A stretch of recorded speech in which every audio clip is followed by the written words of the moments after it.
What's up YouTube? Scott's Scotty Tradition back with another video. Shooting a video outside today. It's Friday, June 4th. Had a pickup come in the mail today, a car that I've been looking for quite a while. And it's kind of windy out here, as you can hear, so hopefully you guys will be able to hear my voice okay. But I had to try to find a quiet spot, in the house that didn't involve my kids running through screaming. So this is as good as I can do right now. So I guess let's go through the pickup and then kind of talk about the state of Wisconsin sports right now, and all the different teams and kind of what they're doing. There's a lot of news out there, so let's just get right into it. So this is a card I've been looking for quite a while. It goes pretty well with another card that I have, and purchased it on Wednesday, and it's already here on Friday, so very quick shipping. Seller was really good to get this shipped out. Just take it out of its packaging here so we can maybe take some of the glare away. So let's get right into it. This is the 39 Playball Joe Dimaggio. Just a beautiful looking card. Obviously, I wanted this card for a while, but since it's not like one of the registry sets I'm working on, I'm okay with getting it in a lower grade. Like a 1, 2, or 3, I'd be totally fine with. My main thing when I'm looking at these kind of cards is presentation. How does it present? And as you can see, this one presents really nicely. You can see the centering is fantastic. Take a look at the back. The back is perfectly clear, no paper loss and anything like that. You can read every part of the back. Just a beautiful card for a 1. And it looks like somebody, why is it a 1, you ask? Well, it looks like somebody tried to maybe write over the top of it. Like you can see the word Yankees above the New York right here. It's not actually written in ink, but it's like somebody wrote in paper on top of the card. And so you can kind of see just a light indentations, the word Yankees, but it's not actually written in ink. It's like somebody put a piece of paper or a couple pieces of paper over the card and then just wrote on that. And you just see the indentation on the card. But this is a very sharp card, and if you're just looking at the card, you don't even notice it. So this is like the perfect card for me, the kind of cards that I look for when I'm trying to get some of these big time cards. So just a beautiful example. I'm super happy with it. Got it in the SGC1. I had been watching I believe it was a PSA one. I've been watching it for the last couple months, and it's been sitting right at 2,000. Has not moved off that this entire time. It's got plenty of watchers, but is not sold, and that was also a 1. Looked pretty nice. That one had a really nice front, but that one had some paper loss on the back. So it's kind of, they're both 1s, and they're both 1s for different reasons, but this SGC one won in an auction and won it for about half of the price of that other card. So pretty excited about that. Haven't decided yet if I want to get rid of some other cards to kind of offset the cost of this or not, because I do kind of want to have at least some funds available for the National. So earlier I said it kind of goes with another cool card that I had already, and that's this card here, the 39 Playball Ted Williams. This is a card I bought from a buddy of mine, Kurt, at Baseball Card Emporium. Bought it about 2 years ago, and just a beautiful looking too. And let's get a look at both of them together. Just awesome cards to have for sure. So yeah, now as far as the National goes, I am planning on going to the National.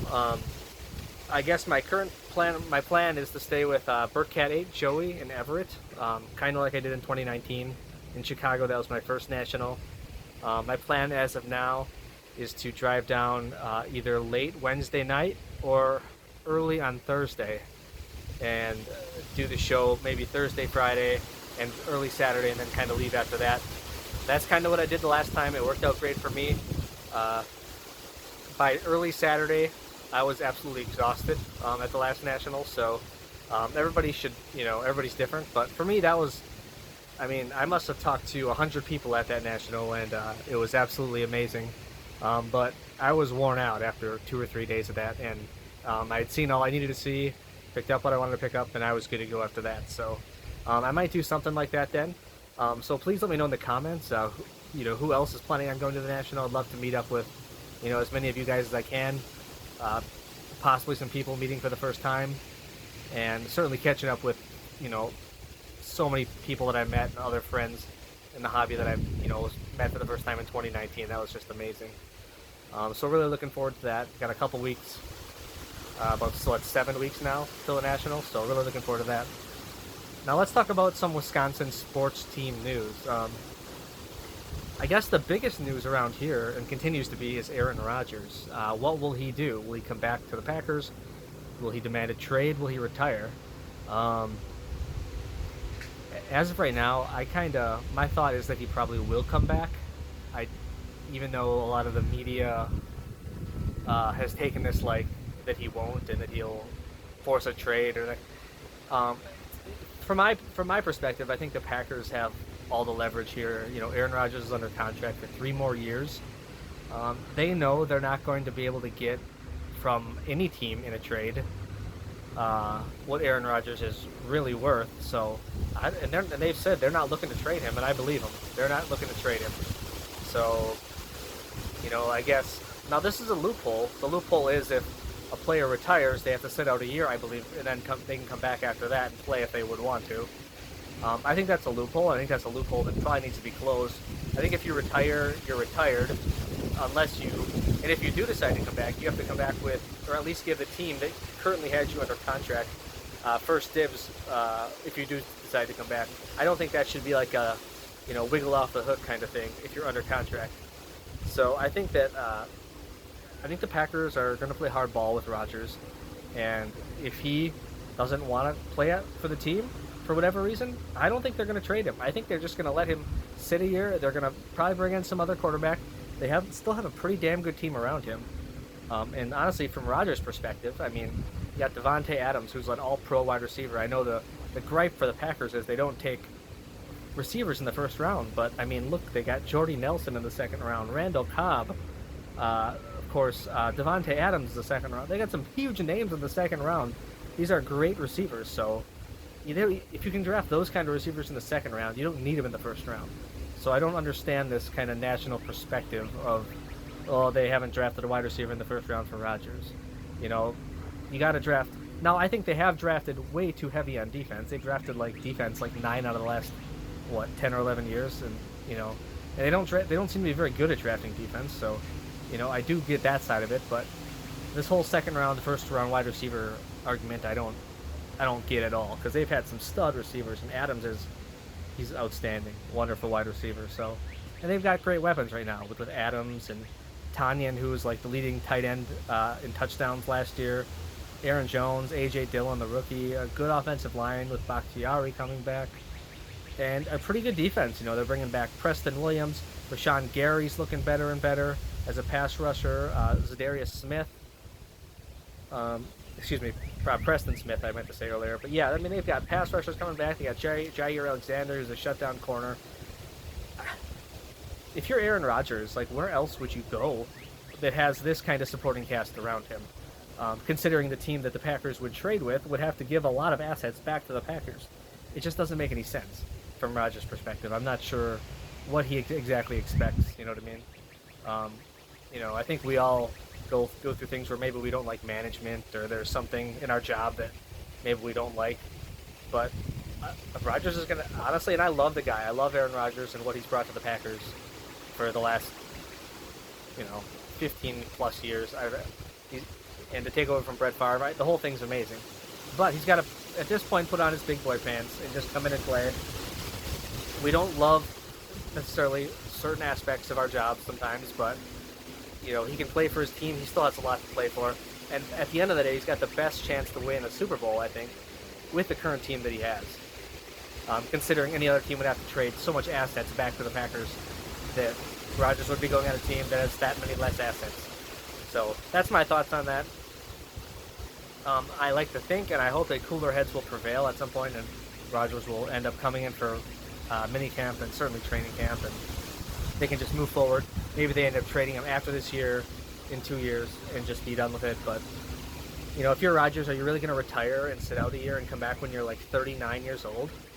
Does that make any sense? To me, it doesn't.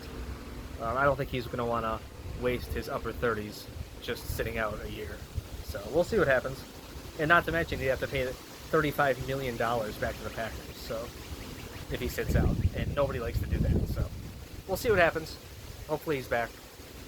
As far as the other Wisconsin sports teams, the Brewers, they are 30-26 right now.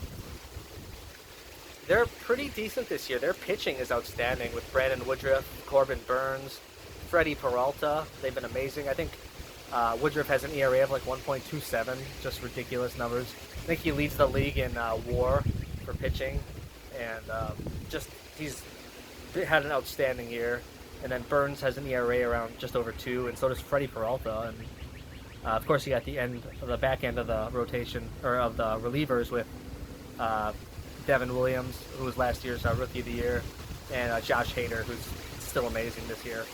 So pitching's been awesome, but as good as their pitching has been, their hitting is atrocious.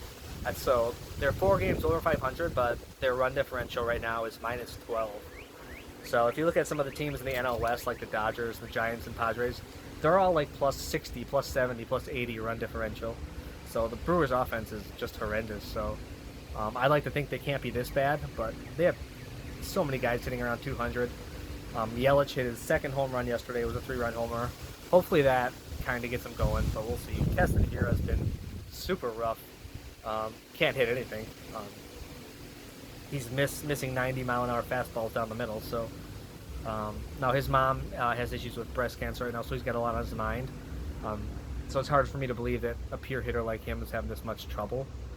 So we'll see. I hope he can turn it around, and he's going to need to if the Brewers are going to actually be competitive. And it'll be nice to pair some decent hitting with their pitching that they have.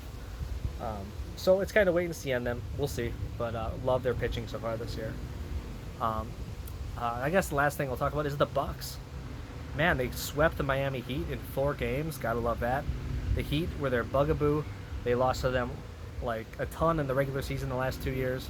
Obviously, they lost to them in the playoffs last year. And this year they came in and just, the first game went into overtime, and then the last 3 games they just stomped on their neck and won by like 20-plus points every game. So gotta love the Bucks sweeping the Heat.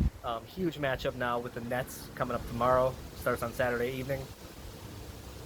It's the only game in the league tomorrow, I want to say, so please tune in if you get a chance. You're going to see some great basketball. So essentially you have 2 contrasting styles. You have the Nets with Durant, Irving, and James Harden, who they throw tons of offense out there, right? Each of those players is capable of scoring 30 to 40 points a game.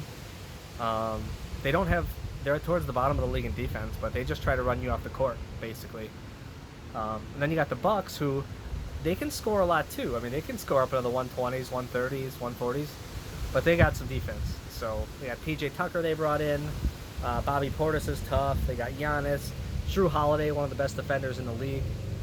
So, God, man, this is just going to be an awesome, awesome series to watch. It starts off in Brooklyn, so we'll see how that goes. It'll be nice if the Bucks can get at least one of those 2 games, and then it'll come back to Milwaukee, and hopefully they can find a way. We'll see if defense wins championships, or if a good enough offense can run a team off the court. We'll find out. So, hoping for the Bucks to do good things. It's been a long time. It's been over 40 years since the Bucks have won a championship, so I am certainly ready and waiting for one. Man, other than that, that's it. Man, today is a beautiful day in Wisconsin. It's 90 degrees out right now, so man, you don't get many 90-degree days in Wisconsin, so I'm just enjoying it. Sitting outside of my patio, just beautiful. Got a 2-mile hike in earlier with my kids. Caught some frogs and some toads and some snakes, so my kids are into that, so that was fun. It's good to get them out and about. So yeah, other than that, just enjoying the beautiful weather in Wisconsin. Man, so we're at about 15 minutes now, so I think I'm going to sign off. So hope to talk to you again soon. I will definitely be making another video before the National comes in late July, early August, and hope to see a lot of you guys there. And man, hope you guys are doing well. Just enjoy the hobby, and we'll talk to you again soon. Thanks.